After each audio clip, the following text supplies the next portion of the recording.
അനുഗ്രഹിക്കപ്പെട്ട നല്ല സമയത്തിനായി ഞാൻ ദൈവത്തെ സ്തുതിക്കുന്നു, സ്തോത്രം ചെയ്യുന്നു.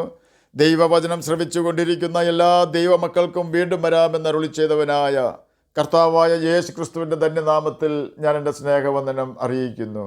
ഇന്നത്തെ അല്പസമയത്ത് ചിന്തയ്ക്കായി 27 സങ്കീർത്തനം 4 വാക്യം നമുക്ക് വായിക്കാം. ഞാൻ യഹോവയോട് ഒരു കാര്യം അപേക്ഷിച്ചു, അത് തന്നെ ഞാൻ ആഗ്രഹിക്കുന്നു, യഹോവയുടെ മനോഹരത്വം കാണുവാനും അവൻ്റെ മന്ദിരത്തിൽ ധ്യാനിപ്പാനും എൻ്റെ ആയുഷ്കാലമൊക്കെയും ഞാൻ യഹോവയുടെ ആലയത്തിൽ പാർക്കേണ്ടതിന് തന്നെ. അനുഗ്രഹിക്കപ്പെട്ട ഒരു വേദവാക്യമാണ് നാം കേട്ടത്. 27 സങ്കീർത്തനം ദാവീദിൻ്റെ സങ്കീർത്തനമാകയാൽ ദാവീദിൻ്റെ ആഗ്രഹമാണ് ഈ വാക്യത്തിൽ നമുക്ക് കാണുവാൻ കഴിയുന്നത്. ഒരു രാജ്ഞിയുടെ കഥ ഞാൻ കേട്ടിട്ടുള്ളത് ഇവിടെ പ്രസ്താവിക്കുകയാണ്. അവൾ വലിയ സൗന്ദര്യത്തിനുടമയാണ്. അനുദിനം അവൾ തൻ്റെ സൗന്ദര്യം വർദ്ധിപ്പിച്ചുകൊണ്ടേയിരുന്നു. തൻ്റെ സൗന്ദര്യം വർദ്ധിപ്പിക്കുന്നതിനായി അനേകം തോഴിമാർ ഈ രാജ്ഞിക്ക് ഉണ്ടായിരുന്നു. എപ്പോഴും തൻ്റെ മുഖസൗന്ദര്യം ആസ്വദിക്കുവാനായി ഒരു മനോഹരമായ കണ്ണാടി ഇവളുടെ കൈവശം എപ്പോഴും ഉണ്ടായിരിക്കും. മറ്റാരെങ്കിലും കാണുമെന്ന ചിന്ത പോലും ഇവൾക്കില്ലായിരുന്നു. സദാസമയം തൻ്റെ സ്വന്തം സൗന്ദര്യം ആസ്വദിക്കും. പെട്ടെന്നായിരുന്നു അത് സംഭവിച്ചത്. രാജ്ഞിക്ക് മസൂരി രോഗം പിടിപെട്ടു. ആ ദിവസങ്ങളിൽ തോഴിമാർ അവരുടെ കയ്യിൽ നിന്നും താൻ നിരന്തരം തൻ്റെ തന്നെ സൗന്ദര്യം ആസ്വദിച്ചു കൊണ്ടിരുന്ന കണ്ണാടി അവൾ ഉറങ്ങുന്ന സമയം അവളിൽ നിന്നും മാറ്റിവെച്ചു. കാരണം മസൂരി രോഗം അവളുടെ മുഖത്തിൻ്റെ ഷെയ്പ്പ് പോലും മാറ്റിക്കളഞ്ഞിരുന്നു. മുഖമാസകലം മസൂരി പിടിപ്പെട്ട അവൾ മരണത്തോട് മല്ലിടുകയാണ്. എന്തുകൊണ്ടോ മരണത്തിന് അവളെ കൊണ്ടുപോകുവാൻ കഴിഞ്ഞില്ല. സൗന്ദര്യമെല്ലാം നഷ്ടപ്പെട്ടവളും മുഖമെല്ലാം മസൂരി കലകൾ ഉള്ളവളുമായ രാജ്ഞി തൻ്റെ കണ്ണാടി ആവശ്യപ്പെട്ടു. തോഴിമാരെല്ലാം മുഖത്തോട് മുഖം നോക്കി ഭയപ്പെട്ടു പോയി. കാരണം അവരുടെ രാജ്ഞിയുടെ രൂപം പോലും മാറ്റപ്പെട്ടു. മുഖം മസൂരിപ്പാടുകൾ കൊണ്ട് വിരൂപമായിരിക്കുന്നു. എങ്കിലും രാജ്ഞിയുടെ നിർബന്ധത്തിന് വഴങ്ങി കണ്ണാടി അവർ കൊടുത്തു. നല്ല സൗന്ദര്യമുണ്ടായിരുന്നവളും ഇപ്പോൾ മസൂരി കലകളാൽ മുഖം വിരൂപമാക്കപ്പെട്ടവളുമായ രാജ്ഞി കണ്ണാടിയിൽ തൻ്റെ മുഖം കണ്ടതും കണ്ണാടി വലിച്ചെറിഞ്ഞ് പൊട്ടിച്ചതും ഒരേ സമയമായിരുന്നു. നാം ഇന്ന് കാണുന്ന എത്ര വലിയ സൗന്ദര്യവും പുഴുവരിക്കുന്നതാണെന്ന ചിന്ത നമുക്കെപ്പോഴും ഉണ്ടായിരിക്കുകയാണ്. അകൃത്യനിമിത്തം നീ മനുഷ്യനെ ദണ്ഡനങ്ങളാൽ ശിക്ഷിക്കുമ്പോൾ നീ അവൻ്റെ സൗന്ദര്യത്തെ പുഴുപോലെ ക്ഷയിപ്പിക്കുന്നുവെന്ന് 39 സങ്കീർത്തനം 11 വാക്യത്തിൽ രേഖപ്പെടുത്തിയിരിക്കുന്നു. ഈ ഭൂമിയിലുള്ള എത്ര വലിയ സൗന്ദര്യവും താൽക്കാലികവും സൂര്യൻ അസ്തമിച്ചാൽ ദൃശ്യമാകാത്തതുമാകുന്നു, ഒറിജിനൽ അല്ല എന്ന് സാരം. ഇവിടെയാണ് സങ്കീർത്തനക്കാരൻ്റെ യഹോവയുടെ സൗന്ദര്യ ദർശനത്തിനുള്ള ആഗ്രഹത്തിൻ്റെ പ്രാധാന്യം നാം മനസ്സിലാക്കേണ്ടത്. സങ്കീർത്തനക്കാരൻ്റെ ആഗ്രഹം യഹോവയുടെ മനോഹരത്വം കാണണം, അവൻ്റെ മന്ദിരത്തിൽ ധ്യാനിക്കണം. യഹോവയുടെ വചനം മെഡിറ്റേറ്റ് ചെയ്യുന്നതിനെ അത് സൂചിപ്പിക്കുന്നു. ഒന്നുകൂടി വ്യക്തമായി പറഞ്ഞാൽ സീക്കിംഗ് ഗൈഡൻസ് ഫോർ ലൈഫ്. ഓരോ ദിവസവും ജീവിക്കുവാനുള്ള മാർഗനിർദ്ദേശങ്ങൾ ദൈവത്തിൽ നിന്നും ചോദിച്ച് വചനത്തിൽ നിന്നും കണ്ടെത്തി അതിന് പ്രകാരം ജീവിക്കുവാനും സങ്കീർത്തനക്കാരൻ ആഗ്രഹിക്കുന്നു. ദൈവവചനത്തിൽ എഴുതിയിരിക്കുന്നത് പോലെ ജീവിക്കുവാനാണ് സങ്കീർത്തനക്കാരനായ ഭക്തൻ ആഗ്രഹിക്കുന്നത് എന്ന് സാരം. ഏതൊരു വ്യക്തിക്കും വിജയകരമായ ഒരു ജീവിതം നയിക്കുവാൻ ദൈവത്തിൻ്റെ ആലോചന ഏറ്റവും അത്യാവശ്യമാണ്. യഹോശാഫാത്തും യഹോവയുടെ ആലോചന ചോദിച്ചവനായിരുന്നു. ദാവീദും സകലത്തിനും ദൈവാലോചന ചോദിച്ചിരുന്നു. ചില വ്യക്തികൾ ദൈവാലോചന ദൈവത്തോട് ചോദിക്കും, എന്നാൽ താൻ ആഗ്രഹിക്കുന്ന ആലോചനയല്ല ലഭിക്കുന്നതെങ്കിൽ ആ ദൈവാലോചന തള്ളിക്കളഞ്ഞ് തൻ്റെ ഇഷ്ടത്തിനുള്ള ആലോചന പറയുന്ന വ്യക്തികൾ അന്വേഷിച്ചു പോകും. ഒടുക്കം പ്രതിസന്ധിയിൽ വീഴുകയും തകർന്നു പോവുകയും ചെയ്യും.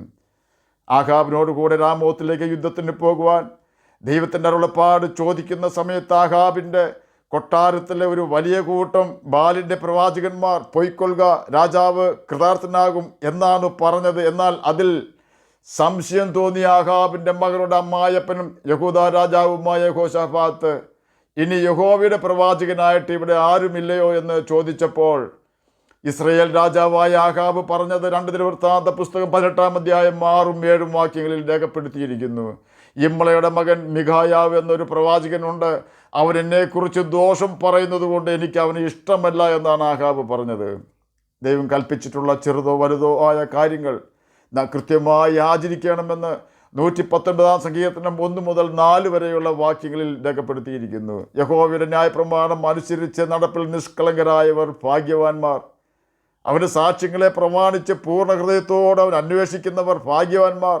അവർ നീതികേട് പ്രവർത്തിക്കാതെ അവൻ്റെ വഴികളിൽ തന്നെ നടക്കുന്നു. നിന്റെ പ്രമാണങ്ങളെ കൃത്യമായി ആചരിക്കേണ്ടതിന് നീ അവയെ കൽപ്പിച്ച് തന്നിരിക്കുന്നു. ഇതുകൊണ്ടാണ് യഹോവയുടെ സാന്നിധ്യത്തിൽ അഥവാ യഹോവയുടെ ആലയത്തിൽ തൻ്റെ ജീവകാലം മുഴുവൻ വിശ്രമിക്കുവാൻ ദാവീദ് ആഗ്രഹിച്ചത്. അപ്പോസ്തല പ്രവൃത്തികൾ 6-ാം അധ്യായം 4-ാം വാക്യത്തിൽ പത്രോസ് പറഞ്ഞത്, ഞങ്ങളോ പ്രാർത്ഥനയിലും വചന ശുശ്രൂഷയിലും ഉറ്റിരിക്കും എന്നാണ്.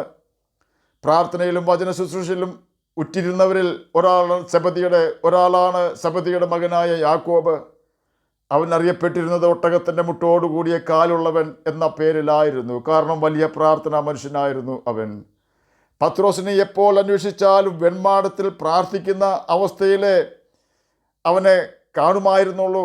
അങ്ങനെയുള്ള പ്രാർത്ഥനാ വീരന്മാരെ കൊല്ലുവാൻ ഹെരോദ രാജാവും സാത്താനും ഇഷ്ടപ്പെടും. കാരണം സാത്താൻ്റെ കോട്ടകളെ അവർ വിറപ്പിക്കും. കൊർന്നല്യോസിന് ദർശനം ലഭിച്ചപ്പോൾ പത്രോസിനെ വിളിക്കുവാനാണ് ദൂതൻ കൊർന്നല്യോസിനോട് കൽപ്പിച്ചത്.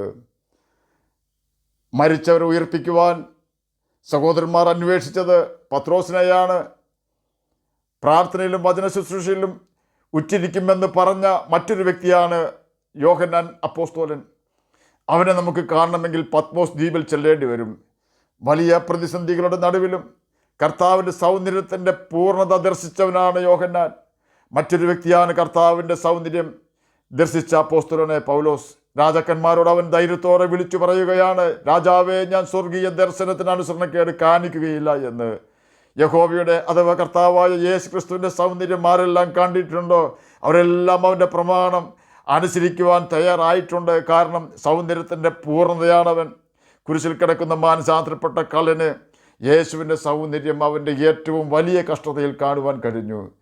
ജനത്തെ നീതിയിലേക്കും ന്യായത്തിലേക്കും ദൈവത്തിലേക്കും തിരിക്കുവാൻ നിയമിക്കപ്പെട്ട മഹാപുരോഹിതന്മാരും ന്യായപ്രമാണം ജനത്തെ പഠിപ്പിക്കേണ്ട ന്യായപ്രമാണ അധ്യാപകരും തങ്ങൾ വിശുദ്ധരാണെന്ന് സ്വയം അഭിമാനിച്ചിരുന്ന പരീശന്മാരും യേശുവിനെ കണ്ടത് ഒരു ക്രിമിനലായിട്ടായിരുന്നു.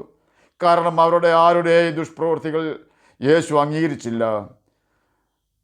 എന്നാൽ യേശുവിനോടൊപ്പം ക്രൂശിക്കപ്പെട്ട കള്ളന്മാരിൽ ഒരുത്തൻ യേശുവിനെ കണ്ടപ്പോൾ അവൻ യേശുവിൻ്റെ സൗന്ദര്യം ശരിയായി കാണുകയും ഗ്രഹിക്കുകയും ചെയ്തു. ലോകപ്രകാരം നോക്കിയാൽ സൗന്ദര്യം എന്നതിനെ കാണുവാൻ നല്ല ഭംഗി എന്നേ അർത്ഥമുള്ളൂ. അകം എത്രയും അഴുക്കായിരുന്നാലും കുഴപ്പമില്ല. എന്നാൽ ബൈബിളിൻ്റെ വെളിച്ചത്തിൽ സൗന്ദര്യം എന്ന് പറഞ്ഞാൽ സ്വഭാവ ഗുണവും പെരുമാറ്റവുമാണ്.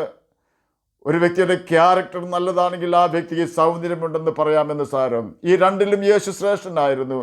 യേശുവിൻ്റെ വിശുദ്ധി, സ്നേഹം, അനുസരണം, പിതാവിലുള്ള ആശ്രയം, വിശ്വാസം, ഉപദ്രവിക്കുന്നവർക്ക് വേണ്ടിയുള്ള യേശുവിൻ്റെ പ്രാർത്ഥന, അവൻ്റെ കരുണ, ഇതെല്ലാമാണ് യഥാർത്ഥ സൗന്ദര്യത്തിൻ്റെ ലക്ഷണം.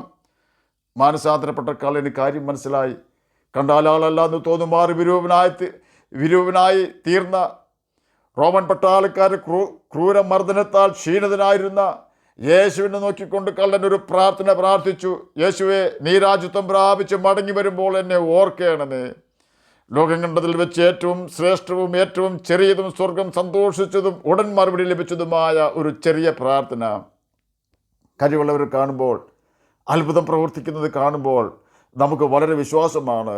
യേശുവിൻ്റെ ഏറ്റവും കഷ്ടത നിറഞ്ഞ സമയത്ത് താഴെ നിൽക്കുന്നവരും കുരിശിൽ കിടക്കുന്നവരും ഒരുപോലെ നിന്ദിച്ചുകൊണ്ട് ആക്രോശിക്കുകയും ഉപദ്രവിക്കുകയും ചെയ്തുകൊണ്ടിരിക്കുമ്പോൾ ഉപദ്രവമേറ്റ് ഒട്ടും ബലമില്ലാതെ കിടക്കുന്ന യേശുവിനോട് കള്ളൻ കേഴുകയാണ്, നീ രാജ്യത്വം പ്രാപിച്ച് മടങ്ങി വരുമ്പോൾ എന്നെ ഓർക്കണം എന്ന്. കാരണം കള്ളന് ദൈവത്തിൻ്റെ കൃപ ലഭിച്ചു, ദാവീദിന് ദൈവത്തിൻ്റെ കൃപ ലഭിച്ചു. എന്നെ കേൾക്കുന്ന പ്രിയ ദൈവമകനെ, ദൈവമകളെ, മറ്റെന്തിനേക്കാളും വലിയത് യേശുവിൻ്റെ ക്രൂശിലെ സ്നേഹമാണ്.